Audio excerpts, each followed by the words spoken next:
नमस्कार दोस्तों, मैं महेश कुशवाहा आपका आपके परिवार देवेंद्र क्लासेज पर आपका हार्दिक अभिनंदन और बहुत बहुत स्वागत करता हूं। तो कैसे हैं आप सब लोग? उम्मीद है आप सब लोग स्वस्थ मस्त और जबरदस्त होंगे। मैं आपके लिए एसएससी जीडी मैथ्स का प्रैक्टिस सेट संख्या 6 लेकर आया हूं। इससे पहले मैंने प्रैक्टिस सेट 5 करा रखे हैं, जिनकी playlist Devendra classes YouTube channel पर उपस्थित है। आप जाकर देखिए और आइए जुड़िए मेरे साथ। पहले क्वेश्चन से स्टार्टिंग करते हैं। ये रहा पहला क्वेश्चन आपकी स्क्रीन के ऊपर। देखते हैं जैसे कि ए और बी मिलकर एक कार्य को 50 घंटे में पूरा कर सकते हैं और बी और सी मिलकर उसी कार्य को 75 घंटे में कर सकते हैं और ए और सी मिलकर उसी कार्य को 25 घंटे में कर सकते हैं। वह समय ज्ञात करें जिसमें ए, बी और सी मिलकर कार्य को पूरा करेंगे। समझते हैं जैसे कि ए और बी कितने दिन में कर रहे हैं? 50 घंटे में। उसके बाद बी प्लस सी कितने घंटे में कर रहे हैं? उसके बाद समझते हैं बी और सी उसे कितने घंटे में करना है? 75 घंटे में। कितने घंटे में? 75 घंटे में। उसके बाद समझेंगे सी प्लस ए कर रहे हैं 25 घंटे में। कितने घंटे में? 25 घंटे में। टोटल वर्क मानेंगे, कितना टोटल वर्क रहा होगा? कितना रहा होगा? इन सब का एलसीएम कितना होगा? 150। कितना? 150। पहले समझेंगे ए और बी 150 यूनिट को 50 घंटे में करते हैं, तो वो 1 घंटे में कितना यूनिट कार्य करते होंगे? 3 यूनिट। समझ रहे हैं? उसके बाद समझेंगे बी और सी 150 यूनिट को 75 घंटे में करते हैं, तो 1 घंटे में वो 2 यूनिट कार्य करते होंगे। उसके बाद देखते हैं सी और ए 150 यूनिट को 25 घंटे में करते हैं, तो 1 घंटे में वो 6 यूनिट कार्य करते होंगे। कितने यूनिट? 6 यूनिट। समझेंगे ये यहां रहा होगा 2A 2B 2C। कितना रहा होगा? 2A 2B 2C। यहां इन तीनों की कैपेसिटी कितनी होगी? 3 और 2 5 और 6 11 यूनिट। कितनी 11 यूनिट। समझेंगे यहां देखेंगे 2A plus 2B plus 2C बराबर 11। यहां समझेंगे 2 कॉमन ले लेंगे। उसके बाद देखते हैं A plus B plus C कितना कॉमन लिया था? 2 बराबर में 11। तो A प्लस B की कितनी कैपेसिटी निकली होगी? 11 बट्टा कितनी? 11 बट्टा 2। एक दिन में A और B और C मिलकर एक दिन में 11 बट्टा 2 यूनिट कार्य करते होंगे, तो 150 यूनिट कितने दिन में करेंगे? 150 बट्टा 11 बट्टा 2। ये यहां पहुंच जाएगा तो कितना हो जाएगा? 150 इंटू 2 कितना हो जाएगा? 300। 300 भाग 11। 300 भाग 11 घंटे में उस कार्य को कंप्लीट करेंगे। ए बी और सी कितने घंटे में करेंगे? 300 बट्टा 11 घंटे में। कितने घंटे में? 300 बट्टा 11 घंटे में। ऐसे ही सेकंड क्वेश्चन समझेंगे, बहुत ही आसान क्वेश्चन था। देखते हैं 14 सेंटीमीटर ऊंचाई वाले लंब वृत्तीय बेलन का वक्रपृष्ठ क्षेत्रफल 110 सेंटीमीटर स्क्वायर है, तो बेलन का आधार ज्ञात करें। ज्ञात कीजिए, देखते हैं कितना निकलेगा।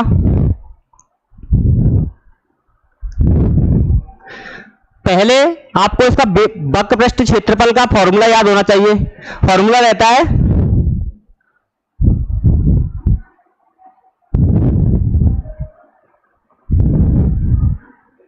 वक्रपृष्ठ क्षेत्रफल।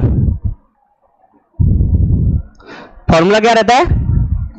2 पाई आर एच। क्या रहता है? 2 पाई आर एच। समझते हैं जैसे कि आपको बताया गया है हाइट कितनी दी गई है? ऊंचाई 14 सेंटीमीटर। कितनी दी गई है? 14 सेंटीमीटर। देखते हैं जैसे कि यहां वक्रपृष्ठ क्षेत्रफल कितना दिया गया है? 110 सेंटीमीटर स्क्वायर। तो लिखेंगे 110 बराबर 2 इंटू पाई का मान कितना रहता है? 22 बट्टा 7 इंटू आर का मान नहीं पता आपको, लेकिन एच का मान पता है। कितना एच का मान? 14। कितना? 14। समझते हैं 7 से 14 के काटेंगे कितनी बार? 2 बार। अब समझेंगे 22 से 110 को काटेंगे कितनी बार? 5 बार। समझते हैं यहां होगा 5 बराबर कितना? ये 2 गुणा 2 कितना हो जाएगा? 4 आर कितना हो जाएगा 4r। उसके बाद देखते हैं यहां r का मान रहा होगा 5/4। कितना रहा होगा 5/4r। समझते हैं जो व्यास रहता है ना, जो व्यास रहता है वो त्रिज्या का दोगुना रहता है। किसका रहता है? त्रिज्या का दोगुना। तो यार त्रिज्या का दोगुना कर देंगे तो दो का इधर मल्टीप्लाई हो जाएगा, या फिर ऐसे कर सकते हैं 5/4 इंटू दोगुना कर देंगे किसको? r को। तो यहां 2 से इसको काटेंगे, कितनी बार कटेगा? 2 बार। तो यहां हो जाएगा 5/2। कितना हो जाएगा? 5/2। 5/2 का मतलब क्या रहता है? 2.5 सेंटीमीटर। क्या 2.5 सेंटीमीटर रहा होगा व्यास। कितना रहा होगा? 2.5 सेंटीमीटर। व्यास जो रहता है वो त्रिज्या का दोगुना रहता है। व्यास कितना रहता है? त्रिज्या का दोगुना। तो कितना निकला है? 2.5 सेंटीमीटर। ऐसे ही नेक्स्ट क्वेश्चन देखेंगे, बहुत ही आसान क्वेश्चन था। देखते हैं, दो संख्याओं के बीच का अंतर उनके योग का 15% है। पहले समझते हैं, छोटी संख्या और बड़ी संख्या का अनुपात ज्ञात करें। देखते हैं क्वेश्चन बहुत ही आसान है। जैसे कि दो संख्याओं के बीच का अंतर, पहली संख्या a होगी और दूसरी संख्या b होगी। इन दोनों का डिफरेंस उनके योग का कितना है? तो योग कितना रहा? a प्लस b कितना प्रतिशत है? 15%। तो लिखेंगे इनटू में 15/100। कितना? 15/100। देखते हैं, यहां देखेंगे a minus B upon a plus b बराबर कितना है? 15/100। कितना है? 15/100। अब देखते हैं, 5 से काट लेते हैं इन नंबरों को, तो कितना हो जाएगा? a माइनस बी बट्टा a प्लस b बराबर 5 से 15 कितनी बार कटेगा? 3 बार। और 5 से 100 कितनी बार कटेगा? 20 बार। कितनी बार? 20 बार। देखते हैं कितनी बार? 20 बार। देखते हैं यहां a माइनस बी का डिफरेंस है 3 और a प्लस बी बराबर है 20। a प्लस बी बराबर कितना है? 20। तो समझते हैं, तो छोटी संख्या और बड़ी संख्या के बीच का अंतर देखना है आपको। अगर आपको बड़ी संख्या निकालनी है, कौन सी निकालनी है? बड़ी संख्या। तो इन दोनों का जोड़ कर आधा कर देंगे। और छोटी संख्या निकालनी है तो इन दोनों का डिफरेंस देखकर आधा कर देंगे। देखते हैं इन दोनों का डिफरेंस कितना है। पहले देखेंगे, बड़ी a का मान निकालने के लिए 20 प्लस 3/2 और छोटी संख्या निकालने के लिए क्या रहता है? 20 माइनस 3/2। यहां ध्यान देंगे पहले, ये कितना हो जाएगा? a का मान रहा होगा 23/2 और यहां रहा होगा 17/2। कितना रहा होगा? 17/2। समझते हैं, छोटी संख्या कितनी है? 17/2 और बड़ी संख्या कितनी है? 23/2। कितनी है? 23/2। समझेंगे, छोटी संख्या लिखेंगे पहले। छोटी संख्या यहां समझते हैं, इसमें समझेंगे छोटी संख्या को। जैसे कि 17/2 यहां है 23/2। 2 से 2 को कट जाएगी तो यहां कितना बचेगा? 17/23। कितना? 17/23। कितना आंसर है? 17/23। छोटी संख्या और बड़ी संख्या का जो अनुपात है ना, वो कितना है? 17/23। बहुत ही आसान क्वेश्चन है, समझ पाए होंगे। देख लो इधर, क्वेश्चन को समझिए और नोट कीजिए। ऐसे नेक्स्ट क्वेश्चन को समझेंगे, बहुत ही आसान है। देखते हैं, रूबी ने 1 रुपए में 20 बटन खरीदे। 25% लाभ प्राप्त करने के लिए उसे 1 रुपए में कितने बटन बेचने चाहिए? समझते हैं। जैसे कि 1 रुपए में रूबी ने कितने बटन खरीदे हैं? 20। उसको कितने प्रतिशत का लाभ करना है, कमाना है? 25% का। तो लिखेंगे 125/100। समझते हैं आगे। 25 से 125 को कितनी बार काटेंगे? 5 बार। यहां 25 से 100 को 4 बार। और आगे देखते हैं, जैसे कि 1/20 इंटू 5/4। 5 से 20 को कितनी बार काटेंगे? 4 बार। तो यहां कितना हो जाएगा? 4 गुणा 4 16। तो 1/16। 1 रुपए में उसे 16 बटन बेचनी होंगी। 1 रुपए में कितनी बटन बेचनी होंगी? 16 बटन। कितनी? 16। तो उसे कितने प्रतिशत का लाभ होगा? 25% का। कितने प्रतिशत का? 25% का। ऐसे बहुत ही अच्छा क्वेश्चन है, ऐसे क्वेश्चन आते रहते हैं। अगला क्वेश्चन देखेंगे। a प्लस बी बराबर कितना है? 25 और a माइनस बी बराबर कितना है? 7। कितना है? 7। तो a और b का मध्य अनुपाती निकालिए। समझते हैं, जैसे कि a प्लस बी बराबर कितना है? 25 और a माइनस बी बराबर कितना है? 7। अभी मैंने आपको बताया है कि बड़ा नंबर निकालने के लिए इन दोनों को जोड़कर 2 का भाग दे देंगे। अगर छोटा नंबर निकालना है तो इन दोनों को घटाकर 2 का भाग दे देंगे। देखते हैं, जैसे कि मैंने अभी बताया आपको, a का मान निकालने के लिए 25 प्लस 7 भाग 2। समझते हैं, जैसे कि कितना हो जाएगा ये? 25 और 7 32। तो a का मान कितना निकला होगा? 32 भाग 2। तो a का मान निकला होगा 16। कितना निकला होगा? 16। उसके बाद देखेंगे b का मान निकालने के लिए इन दोनों का डिफरेंस देखेंगे। 25 माइनस 7 भाग 2। b का मान देखेंगे, यहां बचा होगा 25 से 7 कम होंगे तो कितना बचा होगा? 18/2। तो b का मान जो निकलेगा वो कितना निकलेगा? 9। कितना? 9। कितना मान निकला होगा? 9। मध्य अनुपाती निकालने के लिए क्या फार्मूला रहता है? रूट में, इसका रूट में a इंटू बी क्या रहता है? मध्य अनुपाती निकालने के लिए फार्मूला रहता है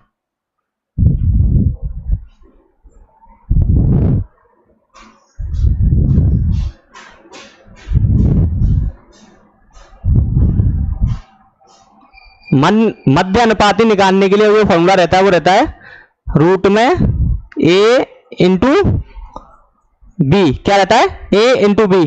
a का मान कितना है? a का मान है 16 इंटू बी का मान कितना है? 9। तो ये 16 कितने का इसका रूट है? 4 का, और 9 3 का।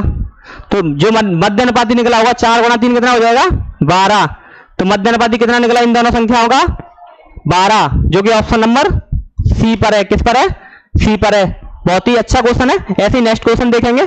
देखिए अगला क्वेश्चन, एक वस्तु का अंकित मूल्य 1 लाख रुपए है। एक वस्तु का अंकित मूल्य 1 लाख रुपए है, लेकिन दुकानदार के 20% और 10% की दोहरी छूट दी। लेकिन दुकानदार ने 20% और 10% की दोहरी छूट दी, अतः उसने किस मूल्य पर वस्तु बेची? समझते हैं, जैसे कि कोई वस्तु का अंकित मूल्य 1 लाख रुपए है, किसी दुकानदार ने उस पर 2 छूट दी गई है। छूट दी है कौन कौन सी?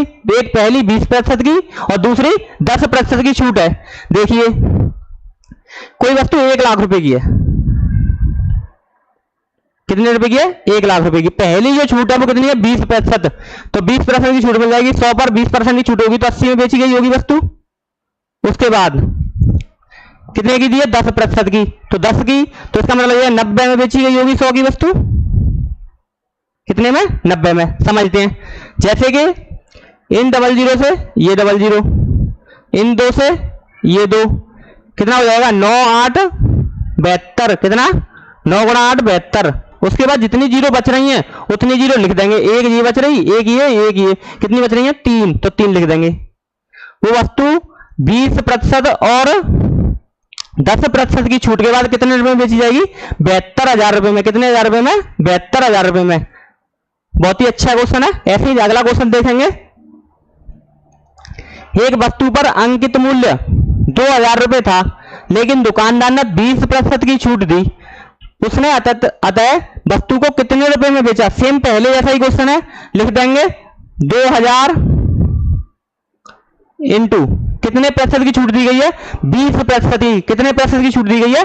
20% की। देखिए जैसे कि 20% की छूट दी जाएगी तो 80 100 में से 20 कम हो जाएंगे, कितने हो जाएंगे? 80। 100 की वस्तु 80 में बेची जाएगी। समझते हैं। 00 से 00, 8 दूनी 16। कितनी जीरो बची हैं? एक यहाँ एक यहाँ, कितनी? 2। तो कितने रुपए में बेची जाएगी वस्तु? 1600 रुपए में। 2000 की वस्तु अगर 20% की छूट पर बेची जाएगी कितने में बेची जाएगी? 1600 रुपए में। कितने रुपए में? 1600 रुपए में। अगला क्वेश्चन देखेंगे। देखिए एक कुर्सी 800 रुपए में खरीदी जाती है और 1100 रुपए में बेच दी जाती है, तो लाभ प्रतिशत ज्ञात कीजिए। क्या ज्ञात करना है?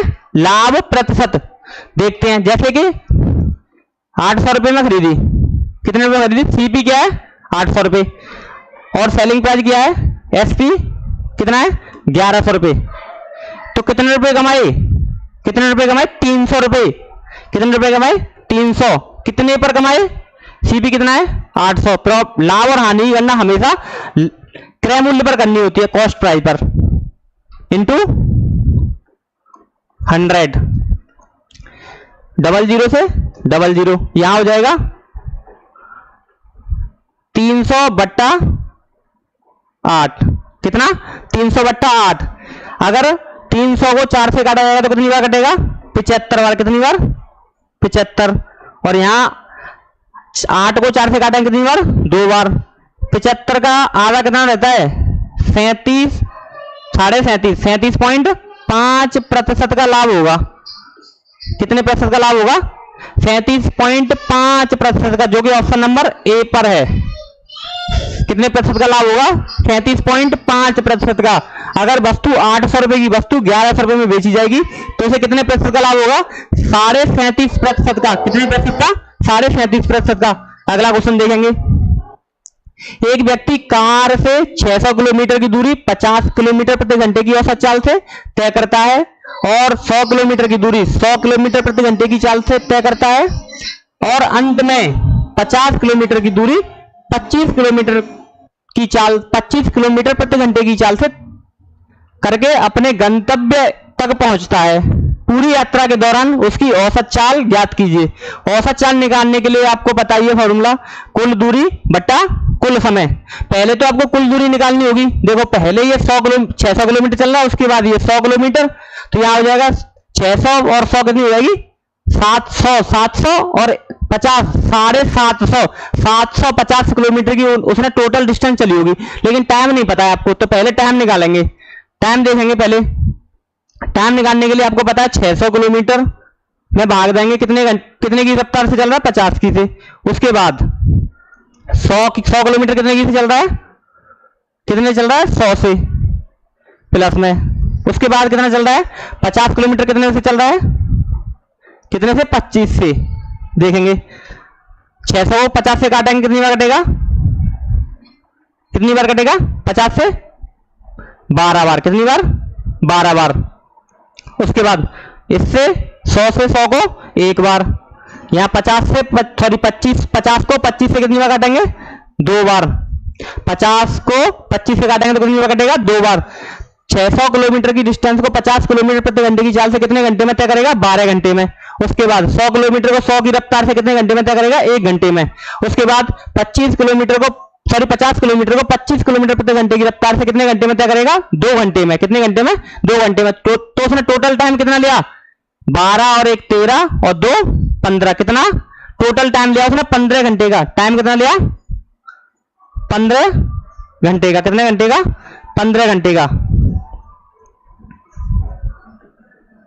कितने घंटे का टाइम लिया? 15 घंटे का टाइम लिया उसने टोटल यात्रा तय करने में 15 घंटे का। अब समझेंगे टोटल डिस्टेंस कितनी है। समझेंगे टोटल डिस्टेंस है उसके पास डी का मान 600 किलोमीटर पहले चला है, उसके बाद चला है उसके बाद कितना चला है? 100 किलोमीटर। उसके बाद चला है वो 50 किलोमीटर। कितने किलोमीटर? 50 किलोमीटर। तो यहां डिस्टेंस जो निकलेगी वो कितनी निकलेगी? 750, क्योंकि 600 और 100 700 और 700 और 50 750। तो टोटल डिस्टेंस जो निकली है वो कितनी निकली है? 750। और टाइम कितना है? टाइम कितना है? 15 घंटे। तो टोटल जो डिस्टेंस है उसमें टोटल टाइम का भाग दे देंगे। तो 750 भाग 15, 15 से 75 को भाग कितनी बार जाएगा? 5 बार। तो कितना, कितनी औसत चाल, सॉरी उसकी औसत चाल कितनी निकली होगी? 50 किलोमीटर प्रति घंटा। कितनी निकली होगी? 50 किलोमीटर प्रति घंटा। उसकी औसत चाल कितनी निकली होगी? 50 किलोमीटर प्रति घंटा। समझिए क्वेश्चन को, लिखिए। मैं साइड में हो जाता हूं। ऐसा ही अगला क्वेश्चन है, देखते हैं। एक कंपनी 3 प्रकार की क्रमिक छूट प्रदान करती है। प्रथम ऑफर 25% और 5% का है। दूसरी ऑफर, सॉरी दूसरी मिसप्रिंटिंग हुई है, दूसरा ऑफर 20% और 10% है।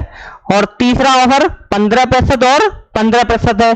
ग्राहक के लिए कौन सा ऑफर सबसे अच्छा है, समझते हैं। जैसे कि पहले प्रथम जो फर्स्ट ऑफर है ना,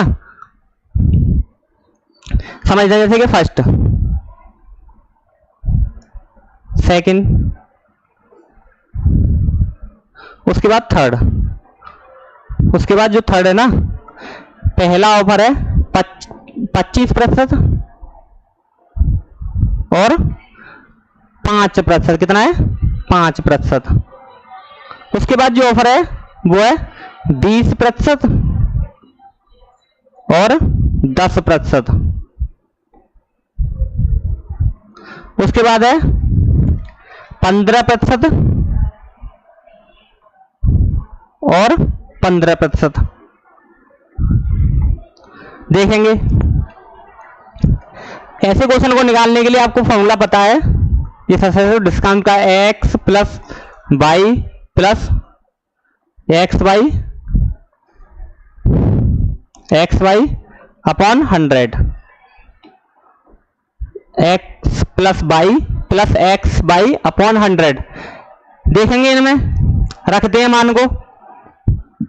नेक्स्ट पेज पर देखते हैं। देखें, पहले जो दिया है वो दिया है 25% माइनस, उसके बाद कितना है? -5। ये हो जाएगा माइनस माइनस, माइनस का माइनस मल्टीप्लाई होगा तो हो जाएगा पॉजिटिव। तो 25 इंटू 5 भाग 100, ठीक है ना। तो ये हो जाएगा कितना? -25 से -5 माइनस के 30 प्लस 25 गुणा 5, 25 गुणा 5 कितना होगा? 125। 125 में 100 का भाग देंगे कितना बन जाएगा? 1.25। यहां देखेंगे 30 में से 1.25 कम होगा तो कितना बचेगा?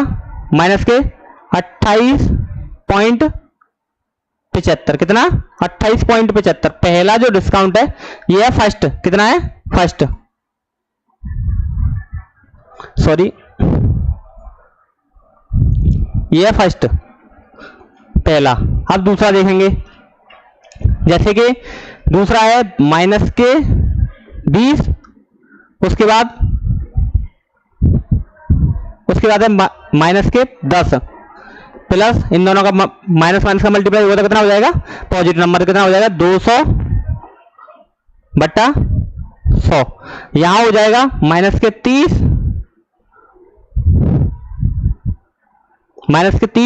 ये हो जाएगा यहाँ प्लस 2, तो यहाँ हो जाएगा माइनस के 28। कितना हो जाएगा? 28।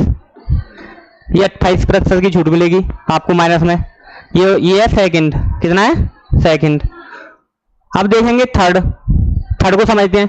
जैसे कि -15 फिर -15, उसके बाद समझेंगे प्लस 15 इंटू 15, 15 इंटू 15/100।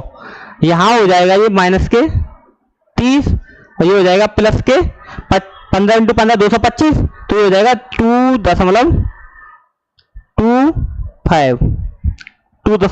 2.25। यहां कम कर देंगे तो कितना हो जाएगा? ये कितना हो जाएगा? 27.75% का होगा। अब देखिए कौन सा सबसे बड़ी ऑफर कौन सा है? यहाँ है 28.75, यहाँ है 28, यहाँ है 27.75। सबसे बड़ा कौन सा है? पहला। सबसे अच्छा ऑफर कौन सा है? पहला, अगर कोई वस्तु 100 रुपए की होगी तो 28.75 की छूट पे मिलेगी, और दूसरे के अकॉर्डिंग 28 रुपए की छूट पे मिलेगी, और ये 27.75। सबसे अच्छा कौन सा है आपको ये लगेगा, क्योंकि ये 28.75 की छूट पे मिल रहा है। कितने की छूट पे मिल रहा है? 28.75। ये क्वेश्चन ये आंसर सही है, क्योंकि ये सबसे ज्यादा छूट कौन दे रहा है? 28.75। देखिए इस क्वेश्चन को निकालने के लिए ये एक आसान तरीका बताता हूं मैं। अगर इन सब का सम बराबर बन रहा है, जैसे कि 30 बन रहा है, यहां भी 30 बन रहा है, यहां भी 30 बन रहा है, तो सबसे जो अच्छा ऑफर रहा होगा ना, वो रहा होगा इन दोनों के बीच का जो डिफरेंस है ना वो। जैसे कि यहां इन दोनों के बीच का डिफरेंस कितना है? 20 का, इन दोनों का 10 का, इन दोनों का 0 का। जहां जौन सा ज्यादा डिफरेंस होगा वही आंसर सही होगा, वही ऑफर आपके लिए अच्छा होगा। तो इन दोनों के बीच में डिफरेंस कितने का है? 20 का। सबसे ज्यादा डिफरेंस बन रहा है 25% और 5% में। तो आपके लिए पहला जो प्रथम ऑफर है ना वो सही होगा, प्रथम ऑफर सही होगा। जैसे कि अभी यहां निकल रहा है प्रथम ऑफर 28.75, तो पहला ही ऑफर सही है। अगला क्वेश्चन देखेंगे। ए एक कार्य को 72 दिनों में और बी उसी कार्य को 90 दिनों में कर सकता है। उन्होंने 30 दिनों तक एक साथ कार्य किया और फिर बी ने कार्य छोड़ दिया। शेष कार्य को करने के लिए ए द्वारा लिए गए दिन ज्ञात करें। समझते हैं। जैसे कि ए किसी कार्य को कितने दिन में कर रहा है? 72 दिन में। उसके बाद जो बी है ना वो कितने दिन में कर रहा है? 90 दिन में। ए किसी कार्य को 72 दिन में कर रहा है और बी उसी कार्य को 90 दिन में कर रहा है। तो दोनों का जो टोटल वर्क रहा होगा वो कितना रहा होगा? 360 यूनिट। अगर 360 यूनिट को वो 72 दिन में कर रहा है तो एक दिन में वो 5 यूनिट करता होगा। कितना यूनिट करता होगा? 5 यूनिट। अगर बी 360 यूनिट को 90 दिन में करता है तो वो एक दिन में कितना यूनिट करता होगा? 4 यूनिट। कितना यूनिट? 4 यूनिट। उन दोनों ने मिलकर 30 दिनों तक एक साथ कार्य किया है। उन दोनों ने मिलकर 30 दिनों तक एक साथ कार्य किया है। कितने दिनों तक किया है? 30 दिनों तक। समझते हैं। तो एक दिन में ए 5 यूनिट करता है, बी 4 यूनिट करता है। दोनों मिलकर एक दिन में कितने यूनिट कार्य करेंगे? 9 यूनिट। तो 30 दिनों में उन्होंने कितना यूनिट कार्य कर दिया होगा? 270 यूनिट। कितना यूनिट कार्य कर दिया होगा? 270 यूनिट।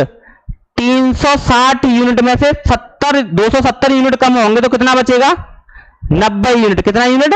90 यूनिट।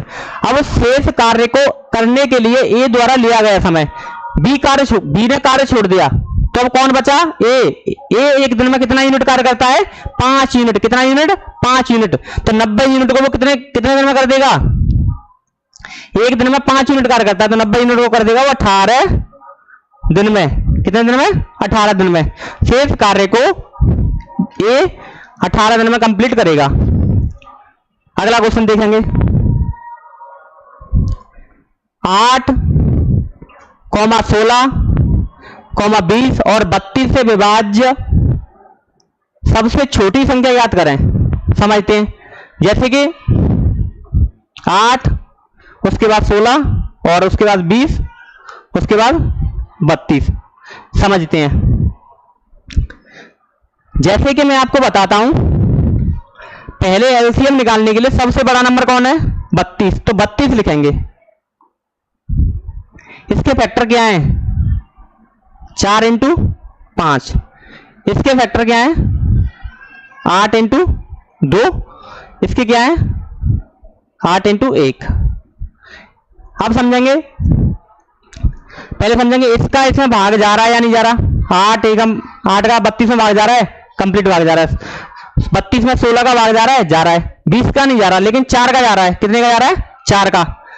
यहां बच कितना रहा है? 5। तो × 5 ये बन गया एलसीएम। 32 पंजे कितना होता है? 160। कितना होता है?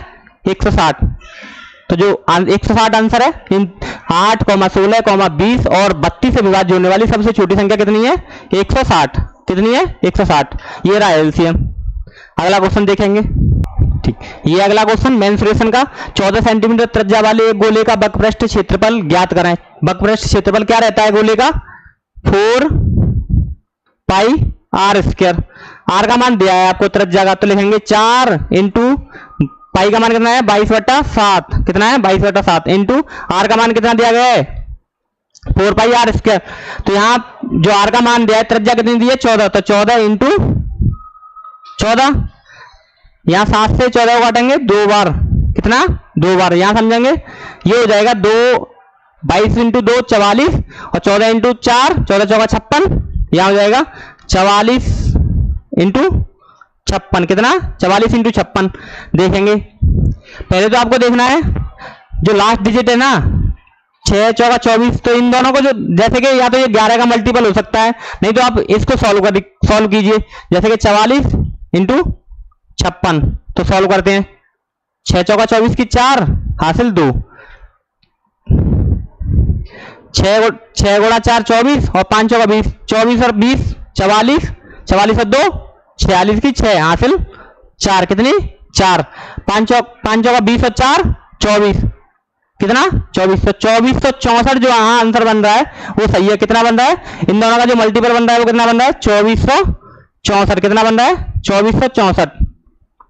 तो वक्रपृष्ठ क्षेत्रफल कितना निकल रहा है गोले का 2464 सेंटीमीटर स्क्वायर, कितना 2464 सेंटीमीटर स्क्वायर। अगला क्वेश्चन देखेंगे, देखिए सॉल्यूशन को समझिए, साइड में हो जाता हूं। देखिए अगला क्वेश्चन, एक पुस्तक 20% छूट के साथ 300 रुपए में सूचीबद्ध है, विक्रय मूल्य को 216 रुपए पर लाने के लिए कितनी अतिरिक्त छूट दी जानी चाहिए। समझते हैं, जैसे कि पहले 300 रुपए की कोई वस्तु है, कितने रुपए की है 300 रुपए की, उस पर कितने प्रतिशत की छूट दी जा रही है 20% की, तो 20 80 में बेची जा रही होगी। उसके बाद आप अतिरिक्त छूट आपको पता नहीं है, तो लिखेंगे 100 माइनस एक्स अपॉन 100 बराबर कितने में बेची जा रही है ये 216 में, कितने में 216 में 300 रुपए की वस्तु को पहले 20% की छूट पर बेचा जा रहा है, उसके बाद आपको अतिरिक्त छूट देनी है और इसे कितने में बेचा जा रहा है 216 में। समझते हैं, 20 से काटेंगे इसको 80 को 4 बार और 20 से इसको काटेंगे 5 बार, 00 से ये यहाँ 00 कट कर देंगे, तो ये नंबर हो जाएगा 12, कितना हो जाएगा 12, तो यहां लिखेंगे 12/5 इंटू में कितना है ये 100 माइनस एक्स, कितना 100 माइनस एक्स बराबर 216। समझते हैं, यहां देखेंगे 12 से 16 को काट, इसको 216 को काटेंगे 12 एकम 12 एक बार, तो यहां बचेंगे 9, तो ये 12 अट्ठे 96, 18 पंजे 90, कितना हो जाएगा 5 गुणा 8 कितना हो जाएगा 90, तो यहां हो जाएगा 100 माइनस एक्स बराबर 90, तो 90 इधर हो जाएगा और एक्स का मान एक्स इधर आ जाएगा, तो एक्स का मान कितना निकलेगा 10%, कितना 10%। अतिरिक्त छूट जो कितनी है 10% की, कितने प्रतिशत की छूट है अतिरिक्त 10% की। जैसे इस क्वेश्चन को और दूसरे तरीके से समझते हैं, जैसे कि कोई वस्तु 300 रुपए की है, कितने की है 300 रुपए की, पहले उस पर 20% की छूट दी जा रही है, तो 20% की छूट के लिए 80/100 00 से 00 कितना हो जाएगा 8 या 24, कितना 24। समझते हैं, जैसे कि हम इस 240 रुपए की वस्तु को कितने रुपए में बेचा जा रहा है 216 रुपए में, कितने रुपए की छूट दी जा रही है, कितने की छूट दी जा रही है 24 रुपए की। 240 रुपए की वस्तु को 216 में बेचने में 24 रुपए की छूट दी जाएगी, कितने की 224 रुपए की छूट दी जाएगी, कितने पर 240 रुपए पर, कितने रुपए पर 240 रुपए पे, 24/240 अपॉन इंटू 100, यहां समझेंगे 0 से 0 और 24 से 24 कितना हो जाएगा, बचेगा कितना कैलकुलेशन करने के बाद 10%, तो कितने प्रतिशत की छूट दी गई 10% की, कितने प्रतिशत की 10% की, जो कि ऑप्शन नंबर सी पर है।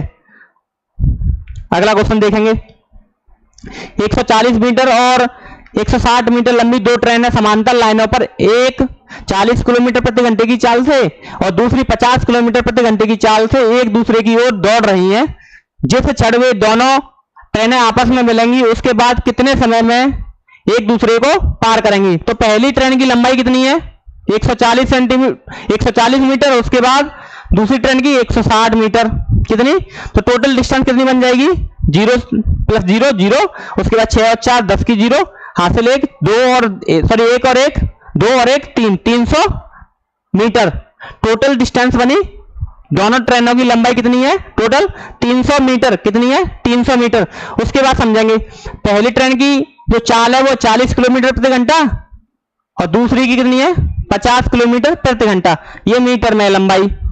उसके बाद ये जो चाल दी गई है वो कितने में दी गई है 90 किलोमीटर प्रति घंटा। जो चाल है ना वो है किलोमीटर प्रति घंटा में, इसे मीटर प्रति सेकंड में बदलने के लिए कितने का मल्टीप्लाई करना होता है 5/18 का। तो लिखेंगे 90 इंटू 5/18, 18 से 90 को काटेंगे 5 बार तो कितना हो जाएगा 25, कितना 25 मीटर प्रति सेकंड। मतलब एक सेकंड में वो ट्रेन है एक दूसरे को कितनी दूरी की डिस्टेंस तय करेंगी 25 मीटर की। तो 300 मीटर पार करने के लिए उन्हें कितना समय लगेगा, 25 का भाग दे रहे हैं कितनी बार 12, कितना समय लगेगा 12 सेकंड का, कितना सेकंड का 12 सेकंड का। एक दूसरे को पार करने के लिए उन्हें कितने सेकंड का समय लगेगा 12 सेकंड का। देखिए अगला क्वेश्चन, ए एक कार्य को 20 दिनों में कर सकता है, बी उसी कार्य को 24 दिनों में कर सकता है। यदि दोनों एक साथ कार्य करते हैं तो उन्हें कार्य पूरा करने के लिए कितने दिन लगेंगे। जैसे कि ए कितने दिन में कर रहा है 20 दिन में और बी उसी कार्य को कितने दिन में कर रहा है 24 दिन में। ए कार्य को 20 दिन में कर रहा है और बी उसी कार्य को 24 दिन में कर रहा है। समझते हैं, यहां आप टोटल वर्क मान सकते हैं 120 यूनिट। अगर 120 यूनिट को ए 20 दिन में कर रहा है तो एक दिन में वो 6 यूनिट करता होगा। अगर बी 120 यूनिट को 24 दिन में कर रहा है तो वो एक दिन में 5 यूनिट करता होगा। कितने यूनिट करता होगा 5 यूनिट। दोनों को मिलकर उस कार्य को करना है एक साथ, तो एक दिन में वो कितना यूनिट कार्य करते हैं, ए 6 यूनिट करता है और बी 5 यूनिट कार्य करता है। ए एक दिन में कितने यूनिट कार्य करता है 6 यूनिट और बी एक दिन में 5 यूनिट कार्य करता है। तो दोनों मिलकर एक दिन में कितना यूनिट कार्य करते होंगे 11 यूनिट। तो 11 का भाग दे देंगे 120 यूनिट में, 120 भाग 11 गुणा 10 कितना हो जाता है 110। तो यहां हो जाएगा 10 सही 10/11 दिन लगेंगे उन दोनों को इस कार्य को कंप्लीट करने में। 10 सही 10/11 जो कि ऑप्शन नंबर ए पर है। दोनों को मिलकर उस कार्य को कंप्लीट करने में कितना समय लगेगा 10 सही 10/11। अगला क्वेश्चन देखेंगे, एक दुकानदार 55 टॉफियां बेचकर 11 टॉफियों का लाभ अर्जित करता है। कितने का लाभ अर्जित करता है, जो सेलिंग प्राइस है ना वो कितना है 55। प्रॉफिट जो कितना ले रहा है उस पर प्रॉफिट कितना ले रहा है 11 का। तो फिर कॉस्ट प्राइस कितना रहा होगा, अगर सेलिंग प्राइस 55 रुपए है तो 11 रुपए का प्रॉफिट ले रहा है तो कॉस्ट प्राइस कितना रहा होगा 44। कितना रहा होगा 44 रुपए पर वो कितने का लाभ ले रहा है 11 रुपए का। कितने का 11 रुपए का। समझते हैं, तो 11/44 इंटू 100। 11 से 44 को काटा जाएगा कितनी बार कटेगा 4 बार। 4 से 100 को काटा जाएगा कितनी बार कटेगा 25 बार। कितनी बार 25। तो कितने प्रतिशत का लाभ हुआ 25% का। कितने प्रतिशत का लाभ हो रहा है 25% का। कितने प्रतिशत का, अगर 55 टॉफियां बेचकर 11 टॉफियों के बराबर लाभ हो रहा है तो उसे कितने प्रतिशत का लाभ होगा। जैसे कि सेलिंग प्राइस रहा होगा 55 रुपए तो प्रॉफिट कितने का है, कितने का 11 का। तो यहां समझेंगे अगर सेलिंग प्राइस 55 है तो प्रॉफिट 11 रुपए का, तो कॉस्ट प्राइस कितना रहा होगा 44 रुपए। तो लाभ कितना निकल रहा है 25%। अगला क्वेश्चन देखेंगे, बहुत ही आसान क्वेश्चन है। यदि x, y के अनुक्रमानुपाती है और y बराबर 8 होने पर x बराबर 10 है तो y बराबर 36 होने पर x का मान ज्ञात करें। बहुत ही आसान क्वेश्चन है। इस क्वेश्चन को आप ये क्वेश्चन आपके लिए होमवर्क में, ये क्वेश्चन इस क्लास का लास्ट क्वेश्चन है। ये क्वेश्चन आपका लास्ट क्वेश्चन है और ये क्वेश्चन आपके लिए होमवर्क में है। इसका जवाब आपको कमेंट बॉक्स में देना है और प्रत्येक जो होमवर्क के लिए क्वेश्चन रहा करेगा उस क्वेश्चन को मैं अगली क्लास में सॉल्व कराया करूंगा। इस क्वेश्चन को मैं अगली क्लास में कल सॉल्व कराऊंगा। ये जो प्रैक्टिस सेट 6 है, अगले प्रैक्टिस सेट संख्या 7 में इसको मैं सॉल्व कराऊंगा। अगर मेरी क्लास पसंद आई हो तो मेरी क्लास को लाइक, शेयर एंड सब्सक्राइब करें। बहुत बहुत धन्यवाद। और मतलब आप अपना ख्याल रखिए और पढ़ाई अच्छे से करते रहिए। ठीक है, मिलते हैं कल इसी क्लास में, जुड़िए।